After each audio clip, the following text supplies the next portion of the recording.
നമസ്കാരം. ഇന്ത്യയിലെ ഏറ്റവും പ്രശസ്തമായ ശിവക്ഷേത്രമാണ് ഉത്തർപ്രദേശിലെ വാരണാസിയിൽ സ്ഥിതി ചെയ്യുന്ന കാശി വിശ്വനാഥ ക്ഷേത്രം. കാശി വിശ്വനാഥ ക്ഷേത്രത്തിന്റെ ചരിത്രത്തിൽ നിരവധി അധിനിവേശങ്ങൾ, സംഘർഷങ്ങൾ, നാശം, പുനർനിർമ്മാണം എന്നിവയുടെ വിവിധ ഘട്ടങ്ങൾ അടയാളപ്പെടുത്തിയിരിക്കുന്നു. ഇപ്പോഴത്തെ കാശി വിശ്വനാഥന്റെ ചരിത്രം സിനിമയാകുന്നു എന്ന വാർത്തയാണ് പുറത്തുവരുന്നത്. വാരണാസിയിലെ വിശ്വനാഥ ക്ഷേത്രത്തിന് നേരെയുള്ള ഇസ്ലാമിസ്റ്റുകളുടെ ആക്രമണവും ഹിന്ദുക്കളുടെ പോരാട്ടവും ബിഗ് സ്ക്രീനിലേക്ക് എത്തുന്നു. നമുക്കറിയാം, 11ാം നൂറ്റാണ്ടിൽ ഗസ്നിയിലെ മഹ്മൂദിന്റെ ആക്രമണ സമയത്ത് ക്ഷേത്രം അതിന്റെ ആദ്യത്തെ വലിയ ഭീഷണി നേരിട്ടു. മഹ്മൂദ് എന്ന ഇസ്ലാമിക ജേതാവ് കാശി വിശ്വനാഥ ക്ഷേത്രം ഉൾപ്പെടെ ഉത്തരേന്ത്യയിലെ നിരവധി ക്ഷേത്രങ്ങൾ കൊള്ളയടിക്കുകയും നശിപ്പിക്കുകയും ചെയ്തു. ഇത് ക്ഷേത്ര ചരിത്രത്തിലെ പ്രക്ഷുബ്ധമായ ഒരു കാലഘട്ടത്തിന്റെ തുടക്കമായി.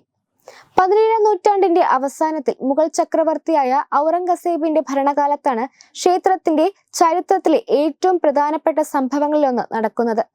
ഔറംഗസേബ് കാശി വിശ്വനാഥ ക്ഷേത്രം പൊളിച്ച് പകരം ഒരു പള്ളി പണിയാൻ ഉത്തരവിട്ടു. അത് ഗ്യാൻവാപി മസ്ജിദ് എന്നറിയപ്പെട്ടു. ക്ഷേത്രത്തിന്റെ യഥാർത്ഥ ജ്യോതിർലിംഗം നാശത്തിൽ നിന്ന് സംരക്ഷിക്കുന്നതിനായി താൽക്കാലിക സ്ഥലത്തേക്ക് മാറ്റി.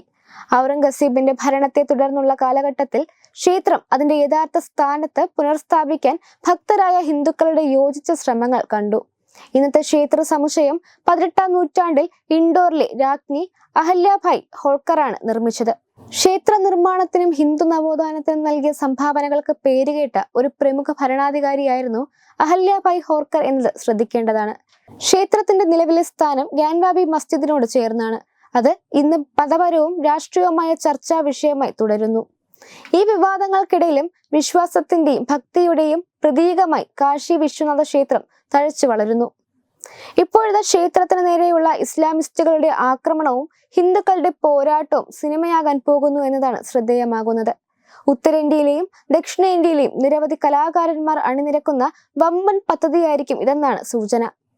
ചിത്രത്തിനായുള്ള ഒരുക്കങ്ങൾ ആരംഭിച്ചു. മീനാക്ഷി ജെയിൻ, റാണ PB സിംഗ്, വിഷ്ണു ശങ്കർ ജെയിൻ, ഹരിശങ്കർ ജെയിൻ, വിവേക് അഗ്നിഹോത്രി, അഭിഷേക് അഗർവാൾ എന്നിവരാണ് ചിത്രത്തിന് പിന്നിൽ പ്രവർത്തിക്കുന്ന പ്രധാനികൾ.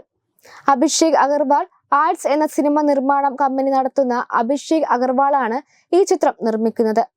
അഭിഷേക് അഗർവാൾ മുമ്പ് 2022 പുറത്തിറങ്ങിയ 2 വിജയ ചിത്രങ്ങളായ ദി കാശ്മീർ ഫയൽസ്, കാർത്തികേയ 2 എന്നിവ നിർമ്മിച്ചിട്ടുണ്ട്.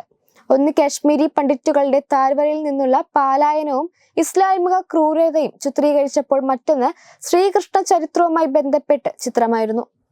ഹൈദരാബാദ് ആസ്ഥാനമായുള്ള ചലച്ചിത്ര നിർമ്മാതാവ് അഭിഷേക് അഗർവാൾ അടുത്തിടെ വാരണാസിയിലെത്തി പ്രൊഫസർ റാണ PB സിംഗിനെ സന്ദർശിച്ച് വാരണാസിയുടെ ചരിത്രവും സംസ്കാരവും മനസ്സിലാക്കി. സാംസ്കാരിക ഭൂപ്രകൃതികളെയും പൈതൃകങ്ങളെയും കുറിച്ചുള്ള പഠനത്തിൽ റാണ PB സിംഗിന് വൈദഗ്ധ്യമുണ്ട്. വാരണാസി ഹിന്ദു യൂണിവേഴ്സിറ്റിയുടെ ഇൻസ്റ്റിറ്റ്യൂട്ട് ഓഫ് സയൻസിൽ ഡിപ്പാർട്ട്മെന്റ് ഓഫ് ജിയോഗ്രഫിയിൽ ദീർഘകാലം പ്രവർത്തിച്ചിട്ടുമുണ്ട്. അഭിഷേക് അഗർവാളും വിഷ്ണു ശങ്കർ ജെയിനും 1 മണിക്കൂറിലധികം വീഡിയോ കോളിലൂടെ ഇതുമായി ബന്ധപ്പെട്ട് സംസാരിക്കുകയും ചെയ്തു. വിഷ്ണു ജെയിനും പിതാവ് ഹരിശങ്കർ ജെയിനും കാശി വിശ്വനാഥന്റെ ഭൂമിയുമായി ബന്ധപ്പെട്ട് നടക്കുന്ന ജുഡീഷ്യൽ പോരാട്ടത്തെക്കുറിച്ച് അഭിഷേക് അഗർവാളിനോട് പറഞ്ഞിട്ടുണ്ട്. The Tashkent files, the Kashmir files, the vaccine war എന്നീ ചിത്രങ്ങളുടെ സംവിധായകൻ വിവേക് അഗ്നിഹോത്രിയും ഈ സിനിമയുമായി ബന്ധപ്പെട്ട് പ്രവർത്തിക്കും. എന്നാൽ അദ്ദേഹം ഇത് സംവിധാനം ചെയ്യുമോ എന്ന് വ്യക്തമാക്കിയിട്ടില്ല. ഇന്ത്യ വിഭജന സമയത്ത് പശ്ചിമ ബംഗാളിൽ നടന്ന ഹിന്ദുക്കളുടെ കൂട്ടക്കൊലയുടെ കഥ കാണിക്കുന്ന ദി ദില്ലി ഫയൽസ് എന്ന ചിത്രത്തിന്റെ പണിപ്പുരയിലാണ് അദ്ദേഹം ഇപ്പോൾ.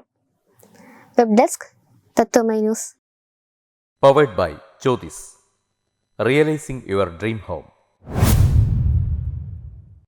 Our ongoing luxury apartments projects are Crown near Karivattam, The Square near UST Global, White Manor near Aattugal Ambalathara, and Evergreens Luxury Villas near Tirumala. Call 90482 55599. Jyotis Building Promoters Private Limited, Thiruvananthapuram.